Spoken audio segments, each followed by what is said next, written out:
السلام علیکم، ڈاکٹر ولمر شعبہ جرمنی کی جانب سے صحت کا پیغام پروگرام ہے ہومیو آن لائن، اور میں ہوں آپ کا میزبان علی امام۔ جی ہاں، ہمارا یہ پروگرام آپ ہر مہینے یوٹیوب چینل اور فیس بک پیج پر دیکھ پاتے ہیں۔ شعبے کی ہمیشہ سے یہ کوشش رہی ہے کہ ہم آپ تک ہومیوپیتھی کے حوالے سے مستند اور اہم معلومات آپ تک پہنچاتے رہیں۔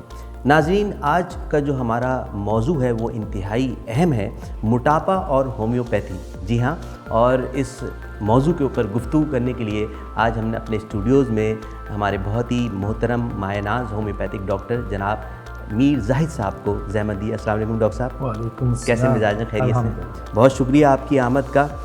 ڈاکٹر صاحب، ہومیوپیتھی اور موٹاپا یہ ایک ایسا سبجیکٹ ہے کہ اس کے اوپر جو ہے وہ لوگ جوک در جوک، یعنی کہ چاہے وہ پیشنٹ ہوں یا چاہے وہ نہ بھی ہوں، تو ان کی بھی یہ خواہش ہوتی ہے کہ کچھ نہ کچھ اس کے حوالے سے بات چیت ضرور ہو۔ تو ہم نے یہ موضوع چنا، اور جو پہلا سوال میں رکھنا چاہوں گا وہ یہ ہے کہ ایک تو سب سے بڑا مسئلہ ہے اوور آل یہ لوگ وزن ٹھیک کرنے کے لیے بے انتہا کوشش کرتے ہیں، ڈائٹنگ کرتے ہیں، واک، جم اور نہ جانے کیا کچھ وہ چیزیں کر لیتے ہیں، مگر موٹاپے سے جان نہیں چھوڑتی ہے ان کی۔ تو اس کی کیا وجہ ہے؟ کچھ آپ کے جو ایکسپیرینسز ہیں آپ پلیز شیئر کیجیے صاحب۔ جی، یہ آپ نے موٹے لوگوں کی دکھتی رگ پر ہاتھ رکھا ہے۔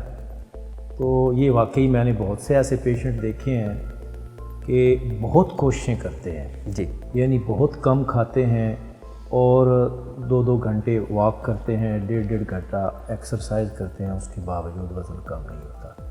تو میں یہ سمجھانا چاہوں گا آپ کے ناظرین کو کہ یہ موٹاپا یہ باڈی کے اندر بہت گہرے اور بہت بڑے سسٹمیٹک فالٹ اور خرابیاں ہوتی ہیں۔ اندر سے بڑے بڑے سسٹم ان کی فنکشننگ یا ان کے ورک میں خرابی ہوتی ہے۔ تو جب اندر سے بڑے بڑے سسٹم صحیح ورک نہیں کر رہے ہیں تو یہ باہر سے چھوٹی چھوٹی ایفرٹس وہ یہ کام نہیں آتی ہیں۔ آپ ایسے سمجھ لیں کہ ایک گاڑی ہے، اس کا انجن خراب ہے یا کاربوریٹر خراب ہے، تو آپ اس میں تھوڑی سی اچھی کوالٹی کا آئل ڈال کر یا اس کی مطلب ہے کوئی تھوڑی بہت صفائی وغیرہ کر کے اس کو ٹھیک نہیں چلا سکتے جب تک کہ آپ اس فالٹ کو ٹھیک نہیں کرتے۔ تو یہ سسٹمیٹک فالٹ ہوتے ہیں بہت بڑے بڑے باڈی کے اندر، جب تک ان کو انڈرسٹینڈ نہ کیا جائے اور ان کو ٹارگٹ کر کے ان کی اسپیسیفک ٹریٹمنٹ ڈیزائن نہ کی جائے تب تک اس سے چھٹکارا حاصل نہیں ہو سکتا۔ ڈاکٹر صاحب، آپ کو یہاں پہ یہ بتانا چاہ رہے ہیں کہ اگر آپ بریانی کی پلیٹ کھا رہے ہیں اور اس کے بعد اگر آپ ڈائٹ 7 اپ پی کے یہ سمجھ رہے ہیں کہ آپ نے بہت کچھ کر لیا، تو یہ آپ کی غلط فہمی ہے، اس پہ پلیز کبھی بھی فالو مت کیجیے گا۔ تو یہ بیچ بیچ میں ذرا بتانا بہت ضروری ہے، ہمارے ناظرین جو ہیں وہ ہماری اس چیز کو بہت سنتے بھی ہیں اور ان کے مشورے بھی آتے ہیں۔ ڈاکٹر صاحب، ایسے کون سے جو ہیں وہ عوامل یا اسباب ہیں جو وزن بڑھنے یا دوسرے لفظوں میں موٹاپے کا سبب ہیں؟ جی، میں نے ابھی جن سسٹمیٹک خرابیوں کا ذکر کیا ہے ان میں سب سے پہلے تو آ جاتا ہے انسولین، ہائپر انسولینزم۔ ٹھیک ہے، بہت زیادہ بیڈ کارب، چینی والی، میدے والی چیزیں کھا کے لبا اوور ورکنگ کرنے لگ جاتا ہے، ضرورت سے زیادہ انسولین بڑھنے لگ جاتی ہے، تو اس سے بھوک زیادہ لگتی ہے، اور پھر انفارچونیٹلی وہ لوگ جو غذائیں اس کو خراب کر رہی ہوتی ہیں وہی بھوک زیادہ لگنے کی وجہ سے اور زیادہ کھا رہے ہوتے ہیں۔ تو ایک تو یہ ہو گیا اس کا کاز، جس میں لبا انوالو ہوتا ہے، اس کو ہم میٹابولک اوبیسٹی بھی کہہ سکتے ہیں۔ اور دوسرا اس کا جو کاز ہے یا ٹائپ ہے موٹاپے کی، اس کو کہتے ہیں کلاگڈ اوبیسٹی۔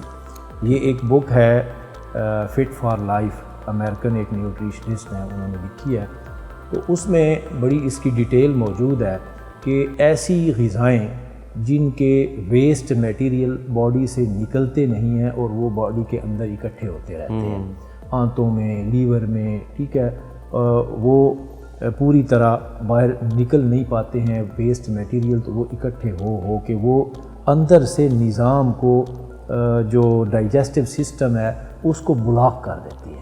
ٹھیک ہے، تو جب وہ بلاکیج ہو جاتی ہے تو اس کے بعد پھر آپ کی باڈی کے اندر مزید چیزیں وہ اکٹھی ہونی شروع ہو جاتی ہیں اور اس سے موٹاپا بنتا ہے۔ اس کی ایک اور اگلی قسم جو عام طور پر لوگ میڈیکل سے ریلیٹڈ جانتے ہیں وہ ہے تھائرائڈ سے ریلیٹڈ ہے. ٹھیک ہے. ہائپو تھائرائڈزم میں موٹاپا ہو جاتا ہے.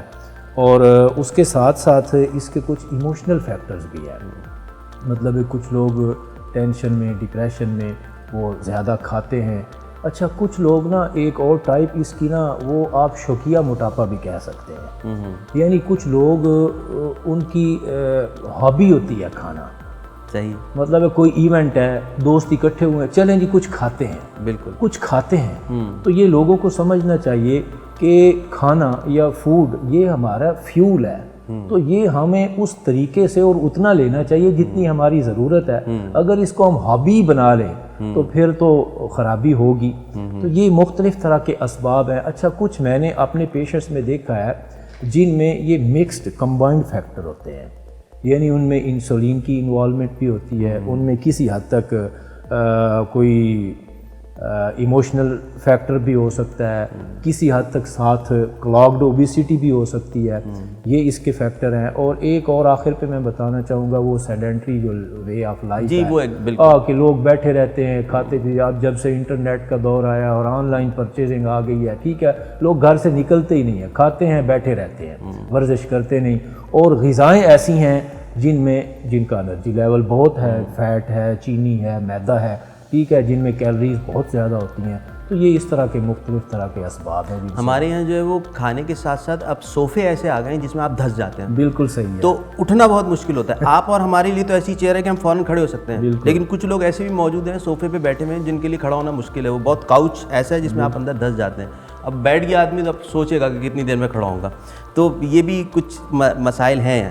اچھا کچھ عرصے سے جو ہے نا وہ ڈاکٹر صاحب وزن کم کرنے کے لیے بہت سارے یوٹیوب چینلز کے اوپر جو ہے آپ دیکھیں گے کہ وہ چکنائی، گوشت، یہ سب کہتے ہیں کہ جی منع کر دو. اچھا اب دوسری طرف جب آپ جاتے ہیں کیٹو ڈائٹ میں تو وہاں پہ گوشت اور چکنائی بہت زیادہ کھلائی جاتی ہے. تو اب یہ ایک دو اپوزٹ چیزیں آمنے سامنے آ گئی نا. تو اب اس میں جو ہے آپ ان سے کیسے وزن ٹھیک کر سکتے ہیں؟ اس میں ایک جو پہلے گوشت اور چکنائی بند کی جاتی تھی وہ آج سے تقریباً 100-150 سال پہلے تک جو میڈیکل سسٹم میں ڈائٹ کا سسٹم رائج رہا ہے اس کو لو فیٹ ڈائٹ کہتے ہیں. ٹھیک ہے. وہ آج کل بھی بہت سارے نیوٹریشنسٹ بھی ایون وہی ریکمینڈ کرتے ہیں، موٹاپے والے مریضوں کو بتاتے ہیں. لیکن اب تھوڑا سا چینج ہو رہا ہے، کانسیپٹ لوگوں کو پتہ چل رہا ہے. اچھا دوسرا ہے جس میں اس کو کاؤنٹر کرنے کے لیے کہ جتنا عرصہ یہ پیچھے 100-150 سال لو فیٹ ڈائٹ چلتی رہی، لوگوں نے ڈر کے چکنائی کھائی نہیں. ایون جو گڈ فیٹس تھے وہ بھی نہیں لیے. میں نے ایسے پیشنٹ دیکھے ہیں جن کو ڈاکٹرز نے نٹس بھی بند کیے ہوئے تھے. ٹھیک ہے نا. اب نٹس کے اندر جو فیٹ ہے وہ تو کولیسٹرول بھی وہ اچھا کولیسٹرول پیدا کرتی ہے، گڈ کولیسٹرول پیدا کرتی ہے. تو یہ اس کو کاؤنٹر کرنے کے لیے جو اب نئی ریسرچز آئی ہیں ٹھیک ہے ان میں بہت زیادہ یہ ریکمینڈ کیا جاتا ہے گوشت اور فیٹ جس میں کیٹو ڈائٹ وغیرہ ہے یا ایٹکن ڈائٹ ہے یا جس کو آپ لو کارب ڈائٹ کہہ سکتے ہیں. اچھا اب اس طرح کے پہلی والی جو ڈائٹ ہے وہ تو اب پوری دنیا میں مکمل فلاپ ہو چکی ہے. اس سے نہ کبھی کسی کا اب وزن ٹھیک ہوا ہے، اور اگر تھوڑا بہت ہوتا بھی تھا تو وہ مینٹین نہیں رہتا تھا. تو اب یہ جو نئے سسٹم آ رہے ہیں یہ بھی میں سمجھتا ہوں بالخصوص کیٹو ڈائٹ وغیرہ یہ ہمارے یعنی کہ جس طرح کا ہمارا سوشل سیٹ اپ ہے اس میں یہ تمام لوگوں کے اوپر اپلائی نہیں ہوتا. کچھ لوگ ہوتے ہیں جن کو اس سے فائدہ ہوتا ہے اور کچھ لوگوں کو اس سے بلکہ نقصان بھی ہو سکتا ہے. میں یہی آپ سے سپلیمنٹری سوال ڈاکٹر صاحب کرنا چاہ رہا تھا. آپ نے خود ہی اس کا ذکر کر دیا کہ میں نے خود ایسا ایکسپیرینس کیا کہ بہت ساری ایسی خواتین اور مرد حضرات جنہوں نے کیٹو ڈائٹ پہ آئے اور انہوں نے کسی سے کنسلٹ کیے بغیر جو ہے اس کو شروع کر دیا، اور پھر آگے جا کے ان کے بہت سارے آرگنز جو دوسرے ہیں انہوں نے میل فنکشننگ شروع کر دی. تو اس حوالے سے آپ پلیز ذرا ہمارے ناظرین کو بتائیں کہ کیا نقصانات ہیں. جی یہ بہت اہم بات ہے. دیکھیں ہر ڈائٹ سسٹم کا مختلف جو آج کل دنیا میں میتھڈز نئے آئے ہیں جی اس کا ایک اپنا پروٹوکول ہوتا ہے، اور سب سے پہلے تو یہ دیکھنا ہوتا ہے کہ کیا وہ اس انڈیویجول کے لیے سوٹیبل بھی ہے یا ایگزیکٹلی. ٹھیک ہے. اس کے اندرونی آرگنز، اس کا لیور، اس کی انٹسٹائن، اس کا ڈائجسٹو سسٹم، اس کا میٹابولزم ان چیزوں کے لیے سوٹیبل بھی ہے یا نہیں ہے. تو اگر کوئی بندہ ایسا ہے اس کے خصوصاً یہ کیٹو ڈائٹ یا ایٹکن ڈائٹ اس میں باقاعدہ پہلے ٹیسٹ کروائے جاتے ہیں. اس میں LFT ٹیسٹ کروایا جاتا ہے, RFT ٹیسٹ کروایا جاتا ہے, اور اگر اچھا فزیشین ہو تو وہ سمٹم وائز پہلے اس پیشنٹ کا پورا انالیسز کرتا ہے. اگر ایک بندہ پہلے سے ہی اس کا فرض کریں یورک ایسڈ بہت بڑا ہوا ہے, ٹھیک ہے, اب موٹاپے کے ساتھ یورک ایسڈ بھی بعض اوقات بلکہ اکثر اوقات منسلک ہوتا ہے, تو اگر کسی بندے کا یورک ایسڈ بڑا ہوا ہے یا پھر کسی میں ایسیڈیٹی لیول پہلے ہی بہت ہائی ہے یا کوئی بندہ پہلے سے ہی کانسٹیپیشن کا شکار ہے, تو اگر اس کو آپ اتنی زیادہ مقدار میں گوشت وغیرہ پروٹین انڈے دیں گے تو وہ تو بہت زیادہ خراب ہوگا. اور میں نے ایسے کئی پیشنٹ دیکھے ہیں جن کو اس سے سیویئر ڈیمیج ہوا ہے, آرتھرائٹس ہو گیا ہے, UTI ہو گیا ہے, اس طرح کے بہت سارے مسائل ہوئے ہیں. بالکل بالکل. ڈاکٹر صاحب یہ جو لو فیٹ ڈائٹ ہو گئی یا کیٹو ڈائٹ ہو گئی یا ایٹکنز ڈائٹ ہو گئی, کیا ان سے ہٹ کے بھی کوئی طریقہ ہے کہ ہم اپنے وزن کو جو ہے کنٹرول کر سکتے ہیں یا کم کر سکتے ہیں؟ جی, اب دنیا میں بہت سارے میتھڈز ہیں. اس کے علاوہ ایک کچھ عرصہ پہلے چائنا اسٹڈی ایک بک آئی تھی, تو اس کے اندر فروٹس اور نٹس دیے جاتے ہیں.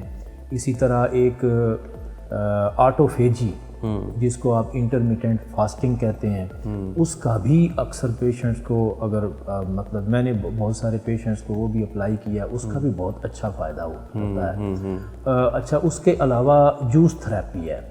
یہ جس مطلب ہے جن لوگوں نے پہلے پروٹین یا گوشت اور مرغن یا مسالہ دار چیزیں کھائی ہوتی ہیں تو ان کو ویجیٹیبل جوسز کے ذریعے, فروٹ جوسز کے ذریعے ان کو ٹھیک کیا جا سکتا ہے. بہت سارے میتھڈز ہیں. صحیح. ڈاکٹر صاحب آبویسلی ہومیوپیتھک پلیٹ فارم ہے, تو کیا ہومیوپیتھک دوائیوں میں کیا رول ہے اس موٹاپے کے علاج کے حوالے سے؟ ہومیوپیتھک دوائیوں کا بہت اچھا رول ہے, چونکہ آپ جانتے ہیں کہ ہومیوپیتھی یہ انڈیویجولائز ہوتی ہے. مطلب ہے جس پیشنٹ میں جس ٹائپ کی خرابی آئی ہے اور جو سمٹمز آئی ہیں, آپ ایگزیکٹ ان سمٹمز کی اور اس ٹائپ کی میڈیسن ہومیوپیتھی میں تلاش کر سکتے ہیں. تو بڑی ویری اسپیسیفک ہر پیشنٹ کے لیے آپ اس میں میڈیسن تلاش کر کے اس پر اپلائی کر سکتے ہیں, اور اس سے بہت اچھا فائدہ ہو سکتا ہے, بشرطے کہ جو آپ اس کے بیک گراؤنڈ کازز ہیں آپ ان کو انڈرسٹینڈ کریں اور ان کو آپ ایڈریس بھی کریں. اب یوزلی تو آج کل میڈیا کا دور ہے, پرنٹ بھی ہے, ڈیجیٹل بھی ہے, تو ایڈورٹیزمنٹ چھپتے ہیں, تو بہت سارے لوگوں کو میں نے دیکھا جن کا ہومیوپیتھک سے واسطہ اور رابطہ نہیں ہے, لیکن ان کو دوائیوں کے نام ضرور پتہ ہیں کہ جی موٹاپے کے اندر جو فائٹولا کا بیری ہے اور فیوکس کیو ہے جناب وہ لے لیں. آپ کیا سمجھتے ہیں کہ یہ اس طرح سے لے کے استعمال کرنا چاہیے, یا پھر کیا طریقہ کار ہو کہ ہم اس کو ان دواؤں کو یوز کریں؟ جی, یہ دو میڈیسنز موٹاپے کے حوالے سے ہومیوپیتھی میں یا عام لوگوں میں بھی بہت مشہور ہیں, تو ظاہر ہے ان کا موڈ آف ایکشن ہی دیکھنا پڑے گا نا. جیسے میں نے آپ کو بتایا کہ موٹاپے کی کئی اسباب ہیں اور اس کی بہت ساری ٹائپس ہیں, تو جو ٹائپ اس دوا کے فیوکس کے یا فائٹولیکا کے ریلیٹڈ ہوگی اسی کو ہی یہ کچھ نہ کچھ فائدہ کرے گی. بالکل. تو فیوکس اس کا اگر آپ موڈ آف ایکشن یا سمٹمز دیکھیں تو یہ جو خصوصاً جو کانسٹیپیشن والے لوگ ہوتے ہیں, جو میں نے کلاگڈ اوبیسٹی کا ذکر کیا, جس میں کانسٹیپیشن ہوتی ہے اور اس میں ویسٹ میٹیریل باڈی میں بہت زیادہ اکٹھے ہوتے ہیں. اچھا, جب یہ کانسٹیپیشن ہوتی ہے تو اس کے ساتھ گیسز بھی بنتی ہیں, ان کے ساتھ بھی اور پھولتا ہے جسم, اتنا وزن ہوتا نہیں جتنا بندہ پھولا ہوا لگتا ہے, تو اس میں فیوکس اچھا کام کرتی ہے. اور اسی طرح فائٹولیکا بیری, یہ مطلب ہے جو انسولین ریلیٹڈ یا میٹابولک اوبیسٹی ہے اس میں یہ ہیلپ فل ہے, لیکن آپ کو اس کے کازز ان کو پوری طرح انڈرسٹینڈ کرنا پڑے گا اور ان کو ریموو کرنا پڑے گا. مطلب میڈیسن اگر فرض کریں ایک پیشنٹ کا 10% مثال کے طور پر وزن کم کر سکتی ہے, تو اگر آپ 50% یا 100% ساتھ ساتھ بڑھا رہے ہیں تو اس کا وزن تو کم نہیں ہوگا. ایسا ہی ہے. جی ڈاکٹر صاحب, آپ کا بہت شکریہ, آپ تشریف لائے, بہت ہی سیر حاصل گفتگو ہوئی ہماری اس موضوع کے حوالے سے. اور ناظرین, یہاں پہ پروگرام کا وقت اپنے اختتام کو پہنچتا ہے. شعبے کی یہ کاوش ہے اور جو کہ ایک سوشل سروس ہے جس کا مقصد معلومات اور آگاہی فراہم کرنا ہے. باقاعدہ اور مکمل علاج کے لیے مستند ہومیوپیتھک ڈاکٹر سے رجوع کریں. اس سوشل سروس کے لیے شعبہ جرمنی اور پاکستان میں ان کے ایکسکلوسو پارٹنر ڈاکٹر حمید جنرل ہومیو پرائیویٹ لمیٹڈ اور دارالادویات کی خدمات قابل قدر ہیں. اپنے میزبان علی امام کو اجازت دیجیے، انشاءاللہ نیکسٹ ایپیسوڈ میں آپ سے پھر ملاقات ہوگی۔ السلام علیکم ورحمۃ اللہ۔